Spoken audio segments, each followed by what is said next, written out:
Hello guys, welcome back. तो जैसा कि आज हमारा एक सो कॉल्ड एग्जाम था आज, जिसका नाम कुछ सीजीपी टीटीएम है। ठीक है। और ये क्लास 1 ऑफिसर की पोस्ट के लिए एग्जाम था। बट एग्जाम देख के और एग्जाम हॉल में जाके कोई भी इन्वायरमेंट से कुछ लगा नहीं था कि ये एक ऑफिसर लेवल का एग्जाम था। कुछ और ही लग रहा था। ठीक है। तो स्टार्टिंग से हम लोग बात करते हैं कि क्या हुआ एग्जाम में, है ना। आई नो कि सब लोग ही बहुत एक अंदर से एंजाइटी है, गुस्सा है, एग्रेशन है। तो वन बाय वन सब कुछ पॉइंट डिस्कस करते हैं और डिस्कस करेंगे कि आगे क्या हो सकता है, पॉसिबिलिटी क्या है। ठीक है। और हमें क्या करना चाहिए आगे। तो सबसे पहले तो जब एग्जाम हॉल में हमारा जो उधर देखा था कि गेट क्लोजिंग टाइम एक दिया होता था। तो वो गेट क्लोजिंग टाइम पे तो हमारी एंट्री ही स्टार्ट हुई थी, मतलब अराउंड 10:30। मेरा मॉर्निंग शिफ्ट था, तो 10:30 वॉज गेट क्लोजिंग टाइम। तो जो हमारी एंट्री स्टार्ट हुई वो कुछ हुई 10:20 अराउंड हुई थी। वो क्यों हुआ था?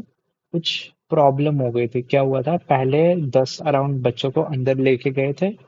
फिर बाद में जो उनका जो पेटेंट ऑफिसर थे, जो इनके साइड से थे, कोई एक ऑफिसर थे, उन्होंने बोला कि बच्चों को अंदर बिठा लिया लेकिन बच्चों ने शूज डाले हैं। तो सारे पूरे बच्चों को बाहर निकाला, उनको बोला शूज बाहर उतारो। आई मीन शूज में भाई हम लोग क्या रख लेंगे, है ना। बहुत आयरनी हो गई है, शूज तुम उतरवा के पेपर दिला रहे हो, लेकिन जो अंदर एग्जाम हॉल में बाद में चीजें फन थिंग्स हो रही हैं उसका कोई ध्यान नहीं देना है। ठीक है। शूज उतरवाने हैं हमको, वाह। तो शूज उतरवाए सबके। ठीक है। जिसने कुछ सब कुछ सामान था, जिसने कुछ डाला हुआ था, वो सब उतरवा के बाहर रखवाया। ठीक है। I was okay with that कि हाँ, बड़े बड़े एग्जाम्स में ऐसे ऐसी चीजें होती रहती हैं मेरे दोस्त। तो मैं वो सब में ठीक है, I was okay with that. लेकिन उसके बाद जो एग्जाम था हॉल, सबसे पहले जो मेरी एंट्री हुई तो देखा एग्जाम हॉल के अंदर ना एसी लगे हुए थे बट ऑन नहीं थे। फैन चल रहे थे, अराउंड 200-300 बच्चों में 10 फैन थे। और कंजेस्टेड इतना था पूरा लैब कि इतनी ह्यूमिडिटी थी ना। और फिर लोगों ने पूछा सर पानी या वॉशरूम मतलब किधर है। तो जो उनके इन्विजिलेटर थे या फिर जो इनके ऑफिसर्स थे, वो कह रहे थे अगर वॉशरूम अब अलाउड नहीं है, अगर आप 10-20 पे एंटर हो गए तो आप वॉशरूम नहीं जा सकते, 2.5 घंटे बाद जाओ आप। तो कह रहे हैं या फिर अगर वॉशरूम जाना है तो दोबारा से चेकिंग होके आनी है। तो ये बहुत फनी चीज था कि लैब के अंदर कोई वॉशरूम नहीं है। पानी के लिए बोला, उन्होंने बोला पानी आपको मिलेगा, जो कि एंड तक कभी नहीं मिला। ठीक है। वेल, और पेन के लिए अंदर मुझे बोला था कि ट्रांसपेरेंट पेन ही लेके जाने हैं। मेरे पास ट्रांसपेरेंट नहीं था, तो उन्होंने बोला था अंदर प्रोवाइड हो जाएगा। ठीक है। तो again I was okay with that. तो उसके बाद जब एंटर किया तो मोस्ट ऑफ द एग्जाम्स में क्या होता है, बायोमेट्रिक होती है। तो मुझे लगा था कि इधर भी बायोमेट्रिक हो गए, है ना। लेकिन जब एंटर किया देखा रैंडमली सब जा रहे हैं, अपनी मर्जी से बैठ रहे हैं, अपने दोस्तों के साथ बैठ रहे हैं, गप्पे मार रहे हैं।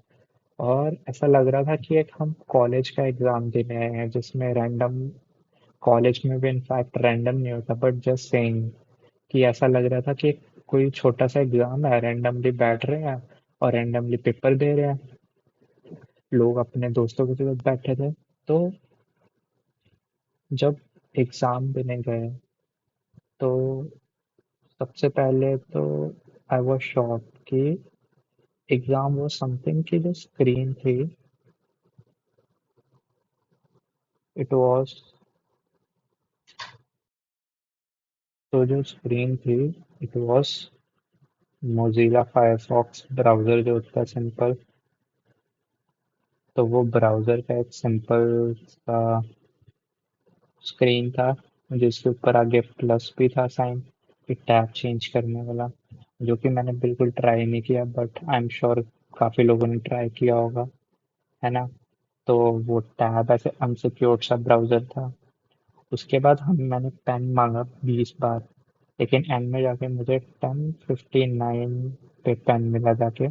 और रफ शीट का जब पूछा तो कहते नहीं मिलेंगी। तो जब बाद में जब रफ शीट हमें मिली वो 11 something 5 around rough sheets provide की। तो वाओ। तो उसके बाद चलो एग्जाम जा रहा है, कई लोगों का बीच में आवाज आ रही है कि सर्वर डाउन हो गया, सर्वर चला गया, ये हो गया, वो हो गया। मुझे ऐसा कोई प्रॉब्लम नहीं आया, मेरा सर्वर डाउन नहीं हुआ। लेकिन जो आसपास के लोगों को देख रहा था कि किसी का कुछ हो गया, किसी का सिस्टम बंद हो गया। तो मतलब यार इतना बड़ा ऑर्गेनाइजेशन है ये, तो एक छोटा एग्जाम कंडक्ट करना है ना, उसको तो अच्छे से कंडक्ट करवाना ही चाहिए ना। आई मीन मतलब कोई सेंस नहीं है ना। तो उसके बाद जब मैं एग्जाम दे के आया तो ये मुझे न्यूज़ देखने को मिली कि due to some technical glitches exam shall be rescheduled in the following exam centres. लेकिन जब मैंने फिर टेलीग्राम्स के ग्रुप्स पे नोटिस किया कि बहुत सारे ग्रुप, मतलब बहुत सारे सेंटर्स में प्रॉब्लम थी कि बहुत जगह लोगों का सर्वर डाउन हो रहा था। तो इट्स नॉट जस्ट कि ये 4 सेंटर्स में है, तो आई मीन बहुत ज़्यादा सेंटर्स पे होगा। और इतना मतलब वाहियात एक्सपीरियंस था ना ये एग्ज़ाम का, क्या बताएं मतलब। और आसपास लोग तो फुल एक दूसरे के साथ डिस्कशन भी कर रहे थे, तो अनफेयर मीन्स का भी यूज़ हुआ है इसमें, चीटिंग भी यूज़ हुई। ठीक है, तो क्या कर सकते हैं मतलब। आई नो मतलब लोग कह रहे हैं टेलीग्राम पे कि मेल लिखो, रीशेड्यूल कराओ। बट ऑनेस्टली मतलब मेरा जो ऑनेस्ट ओपिनियन दे रहा हूँ मैं, from my all the experience, कि ऐसा कुछ होने वाला नहीं है कि गवर्नमेंट एक एग्ज़ाम रीशेड्यूल ऐसा नहीं करती। मोस्ट ऑफ द टाइम वो एग्ज़ाम रीशेड्यूल नहीं करेंगे। लेकिन देखो, ठीक है, यू गाइस आर ट्राइंग, तो it's okay, it's all right. But most of the case पे वो रीशेड्यूल नहीं होता है। बट हाँ, keep keep writing mail if you want to. और एग्जाम की अगर एनालिसिस की बात करें कि क्या एनालिसिस थे, कट ऑफ क्या जाएगा, या सब क्या होगा, तो उसका एक बार हम देख लेते हैं। और मेरा ये बिल्कुल मन नहीं है डिस्कस करने का, क्योंकि भाई क्या था, कोई सेक्शन वाइज नहीं क्वेश्चन थे, इट वाज ऑल रैंडम। मतलब आपको पता ही नहीं कि आप कौन सा सेक्शन अटेम्प्ट कर रहे हो, रैंडमली क्वेश्चन आ रहे हैं आपको। मतलब एक जो इंसान का माइंड सेट होता है कि मुझे एप्टी में ये करना है, रीजनिंग में ये करना है, इंग्लिश में वो करना था, तो कुछ था ही नहीं वैसे।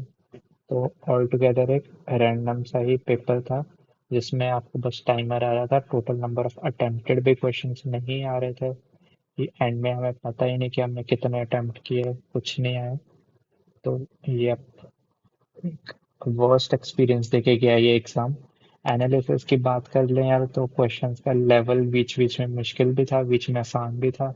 क्योंकि यार एक मतलब ओवरऑल इतना बोल सकते हैं कि इंग्लिश में जब हम जो सोच के गए थे सब लोग कि 15 में से 10-12 तो अटेम्प्ट कर ही लेंगे, बट मेरे अकॉर्डिंग जो इजीएस्ट थे वो 7-8 ही होंगे।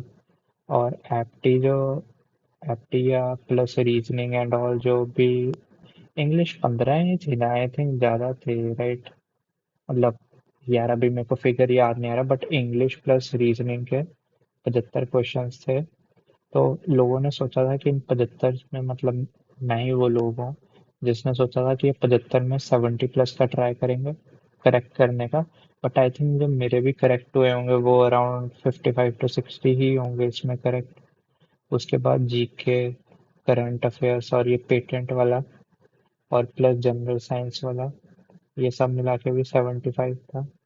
इसमें भी आई थिंक कि मेरे यही 40-50 मार्क्स ही आने चाहिए।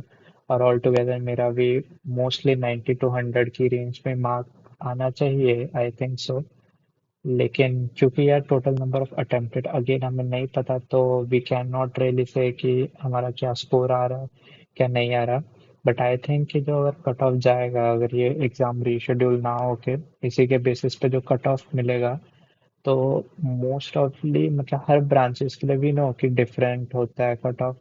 मैंने सिविल से एग्जाम दिया था, तो मेरे अकॉर्डिंग जो सिविल का तो कट ऑफ 90 के आसपास ही जाएगा। और जो मैकेनिकल के मैंने दोस्तों से बात किया उनका भी यही लग रहा है कि 85 to 90 जा रहा है।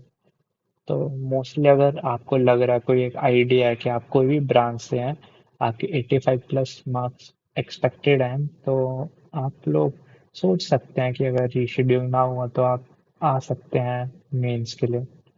बट सीरियसली अब ऐसे एग्जाम्स का जिसका ऐसा हमें रिव्यू मिला है कि ऐसा कुछ मिला है, मतलब गंदा सा एक्सपीरियंस मिला है, इसके लिए मतलब क्या ही बोले, मतलब एक तो मेरी जो सिविल में 3 या 4 सीट्स हैं, तो इस एग्जाम से मन वैसे ही उठ गया कि ये ऐसा सेंटर दिया था जिसमें इतनी गर्मी वाला, इतनी ह्यूमिडिटी वाला, और मतलब it was all together a very इतने एग्जाम्स दिए, लाइक मैं 2021 का पास आउट हूँ, and from last 2 years I have give like so many exams, but किसी में एक ऐसा वर्स्ट एक्सपीरियंस नहीं मिला जो आज मिला। तो ठीक है यार, मतलब आपको जो अच्छा लगता है, अगर आपको मेल्स करनी है ना, वो करो। ट्वीट्स करनी है, लोग कह रहे हैं टेलीग्राम पे, वो कर लो। लेकिन जो गवर्नमेंट ऑर्गेनाइजेशन है ना, वो at the end of the day आप लोग सुनती नहीं है ऐसे किसी की, जो इतने हाई लेवल के ऑफिसर्स हैं, जो उनको ठीक लगेगा वही वो उसके साथ ही जाएंगे। ठीक है। तो चलो फिर, इतना ज़्यादा डीप एनालिसिस का मेरा मन नहीं है कि हर एक क्वेश्चन को देखें। तो इसका रिजल्ट वैसे भी अगर रीशेड्यूल वाला एग्जाम हो गया इस हफ्ते में, तो 13-14 तारीख तक रिजल्ट तो वैसे ही आना ही है, तो तब पता चल जाएगा। और रीशेड्यूल का आई डोंट थिंक, मतलब ऑनेस्ट ओपिनियन देखे तो इट इज़ वेरी डिफिकल्ट। तो मूव ऑन करो गाइस, अगले बहुत एग्जाम्स हैं, उनकी प्रिपरेशन करते हैं। ठीक है। तो ठीक है, इसी के साथ मिलते हैं फिर अगली वीडियो में, अगले एग्जाम की वीडियो में, या फिर पढ़ते रहो यार, और क्या करना है, कि ऐसे अनएक्सपेक्टेड है ये सब एग्जाम्स। मेन फोकस अपना भूलो ना, जो अपने सब्जेक्ट्स पे फोकस रखो और कीप गोइंग। ठीक है। तो इसी के साथ मिलते हैं गाइस फिर। All the best. एंड आप भी बताइए कि आपका क्या एक्सपीरियंस रहा है, अगर आपका और वर्स्ट एक्सपीरियंस रहा है या अच्छा एक्सपीरियंस रहा, तो डू लेट मी नो और कमेंट करके बताइए। ठीक है। तो thanks a lot guys, and have a good day and all the best. Bye.